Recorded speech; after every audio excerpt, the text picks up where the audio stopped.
Hola, ¿qué tal? Soy Renzo Rivera, estudiante de educación de la Facultad de Ciencias de la Educación de la Universidad de Carabobo, y hoy les voy a tratar un tema que se llama análisis semiótico de la obra plástica. Abajo les dejaré un enlace que podrán descargar el material educativo y está elaborado bajo un nivel de enseñanza andragógica por la que ustedes tendrán que investigar más a fondo el tema. Bueno, vamos a empezar. Pues bien, empezaré definiendo una obra plástica como aquel resultado de la materialización de ideas de manera estética y con un fin comunicativo y trascendental. Las principales disciplinas o expresiones que las manifiestan son el dibujo, la pintura y la escultura. Otras son derivaciones que constituyen las artes visuales como son la fotografía, el cine y otras. Dicho esto, procedo a explicar qué es la semiótica. Esta es una ciencia que nació en el siglo pasado y que surge como complemento de la semiología. Muchos la asemejan, pero en realidad la semiología se encarga del estudio del signo lingüístico y la semiótica se encarga del estudio y las posibilidades del signo eh, como informativo, como elemento informativo desde el punto de vista visual y gestual. Posee dos grandes temas, que son las teorías de producción de signos y las teorías de los códigos. Las teorías más conocidas son las siguientes, que son las que he sintetizado acá. La estructura binaria de Saussure trata sobre un significante que representa o es paralelo a lo que es el objeto o expresión plástica, puede ser pintura, dibujo, grabado, etcétera. Y un significado que es un concepto, idea o contenido de la obra u objeto artístico. Es decir, esta estructura binaria significa que el significante condiciona el significado o el significado condiciona el significante. De esta manera se producen los signos. Por otra parte, tenemos la teoría del signo como un mensaje. Esta fue elaborada por un sistema, según Jacobson, y Humberto Eco la refuerza posteriormente. Trata sobre cómo los elementos de comunicación formal del lenguaje, donde está primero una fuente de información, emisor, y un emisor que la traduce y luego la transmite a través de un canal o un sistema codificado, y por medio de esta codificación se logra un signo, una señal que el otro sujeto recibe y produce como un mensaje dirigido a otros. Y por otro lado tenemos la teoría de praxis de Charles Peirce, donde hay un representamen o signo que sería en todo caso el contenido o el significado en la teoría de Saussure, algo muy parecido. Tenemos el objeto que manifiesta ese signo o ese representamen, y tenemos a un sujeto o un interpretante que, digamos que como cada cabeza es un mundo, entonces cada objeto es libre de ser interpretado y tiene una múltiple visión de lo que sería el signo y su significación. Muy bien, ahora les definiré algunos de los elementos que por general suelen generar algunas confusiones.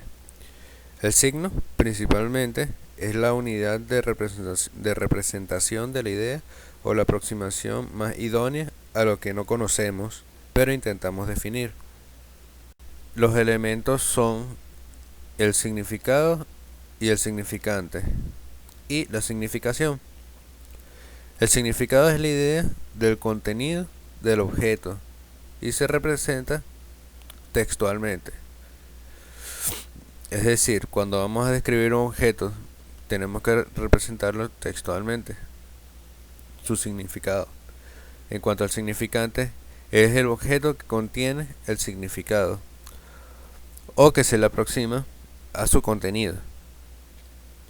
Y la significación es la posibilidad del contenedor, es decir, el significante, o el contenido, es decir, el significado, de variar según el contexto en donde se ubique o se plantee.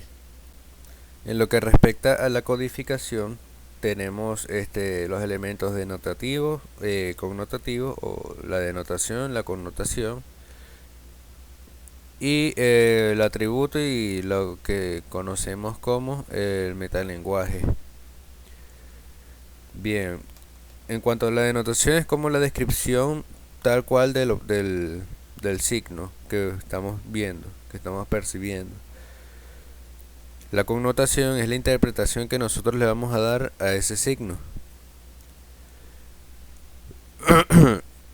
En cuanto al atributo, es cuando uno le otorga un significado al objeto que puede que tenga o no. Mientras que el metalenguaje es cuando se le da un significado al contenido, no al objeto, sino al contenido, más allá de lo que dice. Significa lo que contiene. Es una representación cada vez más, es una interpretación cada vez más subjetiva.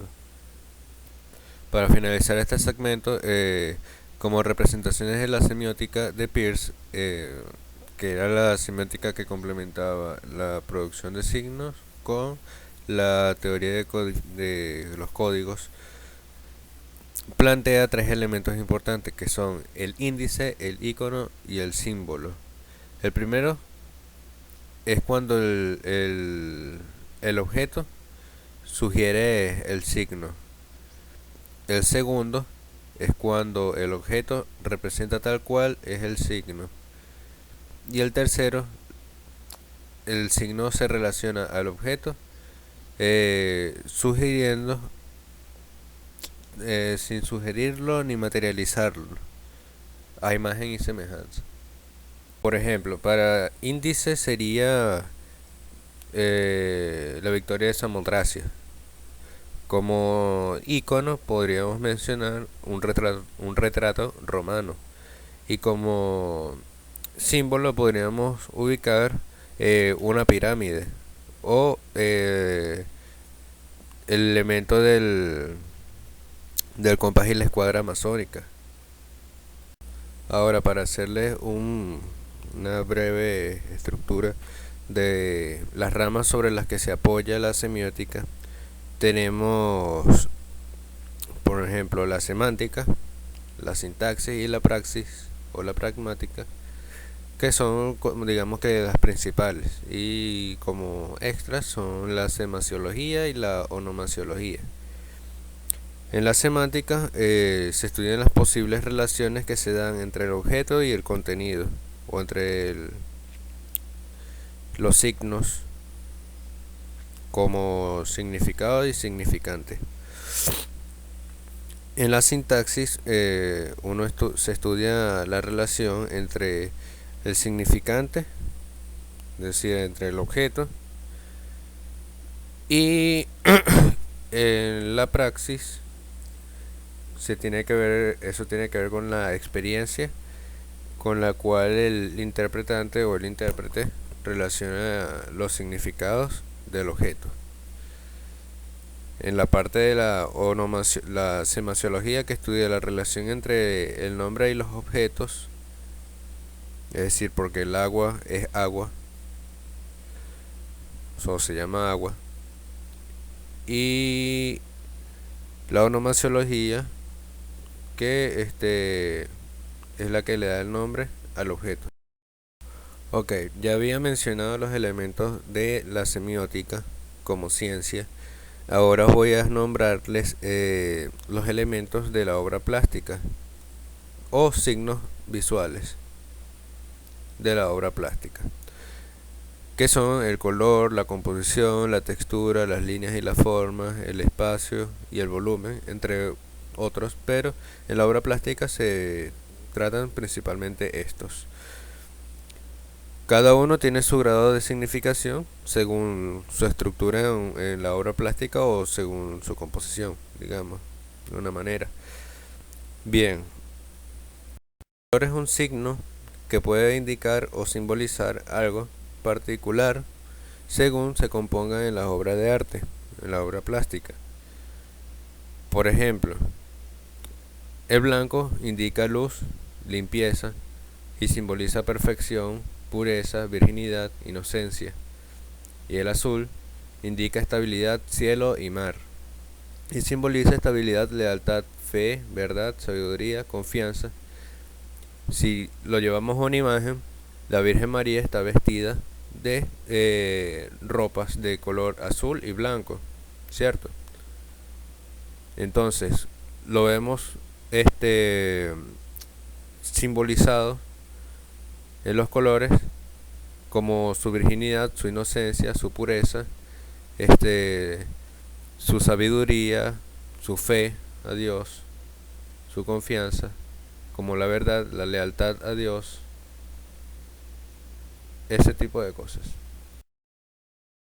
A propósito de la composición, esta responde a una necesidad de orden y armonía entre los signos visuales, es decir, de ella se encargará la sintaxis y la semántica dentro de un contexto, dentro de un espacio o una superficie, permitiendo un mensaje o una interpretación mejor constituida.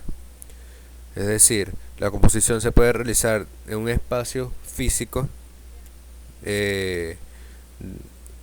y se puede realizar también dentro de una superficie como es el papel, que permite un espacio o una composición virtual o que se asemeja a la realidad cuando es figurativo. Cuando es abstracto, pues puede haber la composición se distribuye de manera armónica y ordenada según sus elementos para su interpretación más eficiente. En el caso de la textura, esta se manifiesta por relación entre la experiencia sensorial y la percepción visual o táctil, de manera que las texturas pueden ser unas representaciones como los índices.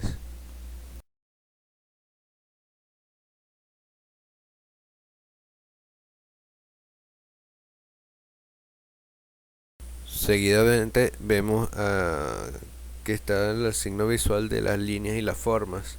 Estas son índices o símbolos que se plantean según se varía en su composición en el espacio. Por ejemplo, la línea es el elemento derivado del punto y que sirve como unidad de la forma. Repito, las líneas se forman por puntos y las formas se forman por líneas, están conformadas por líneas. Estas pueden ser líneas rectas, curvas, quebradas, onduladas, mixtas. Pueden ser distribuidas pueden ser categorizadas por su intensidad como puras, valorizadas o segmentadas. Y las formas pueden ser planas o volumétricas, amorfas o geométricas. En lo que respecta al espacio, se refiere al contexto, entorno o superficie en la que yace la obra plástica o sobre la cual se sustentan sus signos visuales. Estas pueden ser al mismo tiempo una representación indicativa o icónica. Es decir, en el caso de ser icono, se establece como que si fuese una atmósfera o un ambiente o un espacio real o lo más semejante a ello. Y si se trata de un índice, puede ser como un fondo, una perspectiva, una sección de planos, de profundidad, entre otros. Y por último, el volumen, que es un signo visual que puede abordarse como un icono, índice o símbolo. Es particularmente es propio de la escultura. Sin embargo, hay disciplinas como el dibujo y la pintura que abordan el volumen de manera virtual en la superficie del papel o el lienzo. Según su proporcionalidad, textura, luminosidad, puede variar su significación, y es por su descripción, ancho, alto y profundidad, que es un elemento que se considera más como un atributo en la obra plástica.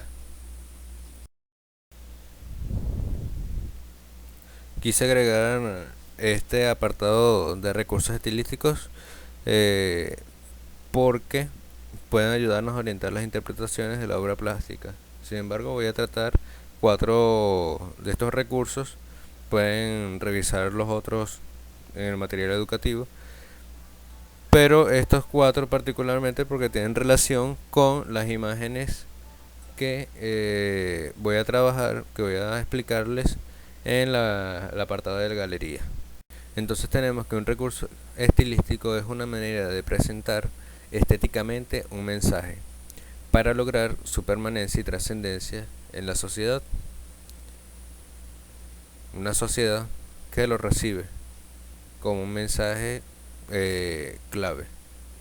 Algunos recursos estilísticos que podríamos mencionar con mayor frecuencia en la obra plástica son la alegoría, la sinestesia, la paradoja, la síncopa, la hipérbole, la metáfora, entre otros. Podemos definir la alegoría como cuando se usan elementos figurativos que representen conceptos para los cuales no existe imagen u objeto que les represente como tal, o con total fidelidad. Por ejemplo, el tiempo, la muerte, la vida, el deseo, entre otros. Un recurso muy curioso es la sinestesia, que tiene que ver con la relación de las sensaciones entre 2 o más sentidos a partir de la percepción de un solo sentido, es decir, oler la brisa marina descrita en una pintura. Oler, olfativo, brisa es táctil y marino, visual. La síncopa, por otro lado, es el reductivo del significante o objeto, sin alterar su significado o contenido. Esta suele verse mucho en las obras minimalistas o abstraccionismo geométrico, en el cual el signo es como un elemento muy sencillo, pero que se capta fácilmente su contenido. Mientras que la hipérbole es la exageración o degradación del signo visual, en este caso siendo exagerado a nivel de significante en el espacio real o virtual como superficies planas. Bueno, aquí está la galería dividida en 2 partes, una dedicada a las obras bidimensionales, obras plásticas bidimensionales como pintura y dibujo, y la segunda parte está dedicada a la escultura y las propuestas espaciales. Bien, cada una de las imágenes tiene una descripción, una breve análisis semiótico, y yo les voy a explicar 4 nada más, 2 de la parte bidimensional y 2 de el área espacial, escultórico, volumétrico, la obra plástica tridimensional. Pues empecemos. Acá podemos ver una obra titulada Alegoría de la pintura de Jan Vermeer del lado izquierdo, y del lado derecho podemos encontrar una descripción o un breve ejemplo de lo que podría ser un análisis semiótico de la obra plástica. En denotación, como había dicho antes, es la descripción tal cual de las partes que componen la obra, el objeto como tal. Y encontramos que es una obra pictórica figurativa de Jan Vermeer titulada Alegoría de la pintura, realizada con óleo sobre lienzo, que mide 120 centímetros de ancho por 160 centímetros de alto, y fue realizada en el año 1666. El año es un dato muy importante para poder abordar una interpretación más fidedigna de lo que quiere decir la obra de arte, la obra plástica. Y semióticamente es un icono y es un símbolo. Puede ser una representación icónica y una representación simbólica. Dentro del aspecto connotativo, la connotación, en el barroco, que es el periodo de este año 1666, el 1666 entra dentro de ese periodo barroco. A nivel general, el recurso estilístico de la alegoría era prolífico y sumada a esta, las representaciones más naturales posibles eran la búsqueda del pintor. En esta pintura se iconiza la labor del pintor, que es Jan Vermeer, quien está dándonos la espalda a nosotros y pintando aquella figura que se ve frente a una luz proveniente de lo que sería una ventana que no podemos visualizar. Ok, se iconiza la labor del pintor, pero se simbolizan los requisitos para que éste sea oficiante de la pintura, como es el caballete, el lienzo, el modelo, el espacio de estudio y la dedicación a la observación y representación de las formas y de las ideas. Por un lado, los elementos como la luz natural, la corona de laurel y los objetos dorados representan la finura y prestigio. El mapa de fondo, la interculturalidad. Y tenemos el elemento del libro, que es el conocimiento, la trompeta es la expresión y la mujer, la musa de la historia, Clio. Entonces, en general, la obra nos menciona que la pintura amerita todas estas características, todas estas cualidades. Necesita expresión, necesita conocimiento, necesita conocimiento amplio sobre historia, necesita una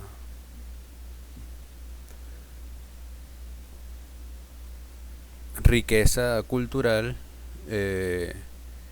y pues esta, en la medida que se va realizando, genera una calidad estética personal, una calidad intelectual muy grande, y pues eso genera en la sociedad prestigio como una persona sabia o muy culta, cultivada.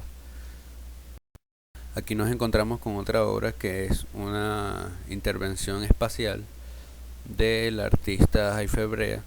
Esta obra se llama Intervención, es de la serie de la montaña. Bueno, como había mencionado antes, tenemos una estructura sencilla que es denotativa, connotativa, y adicionalmente he colocado el recurso estilístico para identificarnos con la pieza. Sin embargo, no es necesario colocarlo. Entonces, tenemos que la intervención, denotativamente intervención, obra de Jaife Brea, es un registro fotográfico, en este caso, el registro fotográfico de la intervención que hizo el artista en ese espacio. El registro fotográfico sobre papel de 30 por 40 centímetros del año 2007. Esta, como fotografía, semióticamente es un índice, pero la fotografía es índice de otro índice, que sería el dibujo en el espacio que representa o indica o sugiere lo que es la montaña. Connotativamente, la obra original, como acabo de decir, era una intervención espacial con grafito sobre la pared que simula la dimensión de la montaña. Esta es una reducción, o sea, es una síncopa gráfica, a su vez reducida como significante a través de la fotografía, que es lo que acabo de explicar, sin desestimar el significado de la montaña como espacio virtual. En un intento por captar la luz y lo esencial del paisaje, que no es más que el horizonte, como distinción de lo celestial y lo terrenal, una brecha muy delgada. Esto es mi interpretación de la pieza, de la instalación, de la intervención, mejor dicho, de esa grafía sobre la pared. Sin embargo, el artista tiene sus propios motivos y la connotación se trata de eso, de interpretar el mensaje de la obra plástica. Como dije antes, el recurso estilístico es la síncopa. Bueno, en el área de escultura, de obras plásticas tridimensionales, tenemos a esta obra que se llama Mask 2 o Máscara 2 de Ron Mueck, uno de los escultores más famosos hiperrealistas, que se sitúa dentro del contexto, dentro de la tendencia hiperrealista. Sin embargo, él mismo no se considera hiperrealista. Ya veremos por qué. La estructura nuevamente, denotación, connotación, recurso estilístico. Denotativamente, Mask 2 es una obra de Ron Mueck, que es una escultura realizada con medios mixtos de 77 centímetros de alto por 118 centímetros de ancho, de largo, y 85 centímetros de profundidad, visto como lo vemos aquí de frente, ¿no? Okay. Es del año 2013 y semióticamente puede ser tomado como índice o como icono. ¿Por qué como índice? ¿Por qué como índice y como icono? Pues el rostro es un fragmento del cuerpo, no está completo, lo que significa que también es su expresión sugiere reposo, pero el cuerpo no está, por lo tanto puede sugerir otra cosa, como el fallecimiento o cualquier otra sugerencia que pueda ser abordada por un interpretante. Y como icono, pues es una representación figurativa realista o muy fidedigna a lo que es un rostro como tal, a lo que puede ser las facciones, todo lo que representa el rostro humano. Ok. Connotación, tenemos que la obra es un indicio catártico del reposo, es decir, lo que nosotros vemos en ella puede ser como índice de reposo o descanso, y como icono de la naturaleza de los rasgos faciales. A lo que respecta a Mueck, su obra es realista, mas no hiperrealista, al no asumirse dentro de un contexto invariable. Es decir, su obra está ubicada, está realizada en un contexto cuyo significado es único, y esta tiene un solo objetivo: mostrar al espectador lo que el autor quiere mostrar. Sin embargo, el ámbito contemporáneo nos muestra una múltiple perspectivas, múltiples interpretaciones de una sola obra de arte. Pues bien, por otro lado, se asemeja mucho a una máscara como símbolo de actuación o de rol de personaje, y bajo la premisa de cada cabeza es un mundo, esta obra puede establecerse como un símbolo, quizás como un símbolo. Bien, los recursos estilísticos utilizados para interpretar esta obra puede ser la metáfora, la hipérbole, por su exageración de características, por el tamaño de la cabeza, por el efecto tan fiel a lo que es el estado de reposo, descanso, y por otro lado la sinestesia, que es lo que nosotros podemos sentir al ver este rostro. Ya para finalizar, tenemos el éxtasis de Santa Teresa de Lorenzo Bernini, Denotativamente, bueno, es la escultura Éxtasis de Santa Teresa de Gian Lorenzo Bernini, es realizada con mármol blanco, esculpida en una piedra de mármol blanco, mide 351 centímetros cúbicos y fue producida entre los años 1647 y 1652. Semióticamente es un símbolo, no es un icono. Ya veremos por qué. Connotativamente, la escultura de barroco italiano es un icono de la escultura dentro de este periodo histórico. Esta como escultura es un icono. Sin embargo, es más un símbolo de la transverberación que llegó a experimentar Santa Teresa de Jesús. ¿Qué es la transverberación? Es lo que llaman el éxtasis o el tacto de Dios al corazón del ser humano, y que que logra llevar a un estado de excitación tal, espiritual, valga la salvedad, excitación espiritual, que llega a un estado divino del ser humano, lo lleva a un estado divino. Y bueno, esta escultura es una representación basada en la anécdota narrada y descrita por la misma santa, y cuyos rasgos faciales parecen más el clímax del placer que el éxtasis divino producido por la penetración de la flecha en su corazón y la llama viva en este, que es lo que ella describió. Su composición y ubicación simula la ingravidez, es decir, que la santa está levitando en un estado espiritual elevado. Eso es lo que remite. Además de el espacio donde está ubicado, con estas láminas o que simulan rayos de luces doradas, como hemos mencionado antes, lo que es el color amarillo simula riqueza, simula inteligencia, simula mucha espiritualidad, simula energía y simula divinidad.